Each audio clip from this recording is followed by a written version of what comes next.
Hello mga tropa, for today's video, wala ko nga mga tropa, tanghali na ako magigising. Wala mga tropa, maaga pa din.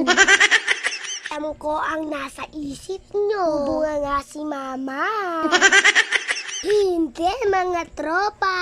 Pangang alas 7 mga tropa, napakainit agad sa kwarto namin. Anak, makaikli ng tulog ko.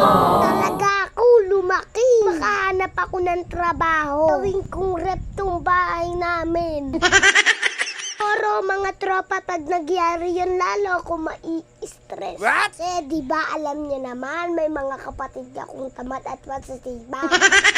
Pero siguro ko mga tropa, pagkakain nun, tulog na yun. Kaya naman mga tropa, hindi ko na itutuloy ang plano kung palamigin yung bahay namin. Hala na, magsama-sama na kami sa dusa. Kesa naman ako lang ang magdusa sa stress. Nga mga tropa, umiinom ako ng pinalagad sabong at oregano. Yung sipon ko parang kakambal ko na. Sa akin nakasunod. Ay nako mga tropa, na i-stress na naman ako. Pati sipon ko dumagdag pa sa stress ko. Ay nako, patong-patong talaga ang mga stress ko.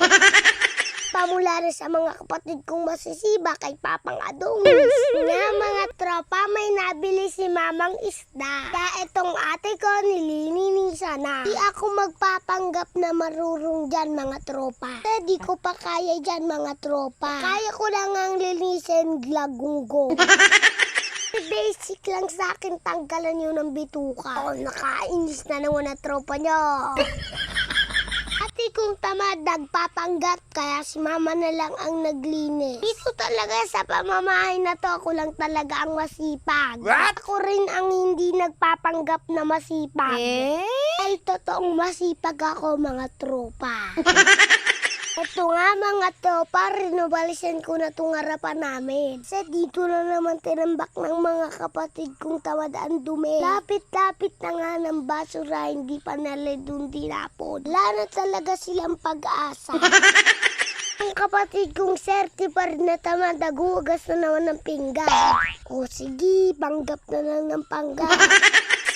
Alam nyo mga tropa, ang sino talaga ang masipag sa pamamahay na to. Bago nga ang lahat, gusto kong magpasalamat kay Mama Oli sa binigay niyang blessing sa amin. Siya po ay from Korea pa. Bless po sa'yo, Ma'am Oli. Salamat po dahil napapasaya kita. Lagi niyong tatandaan, ako lang talaga ang nai-stress.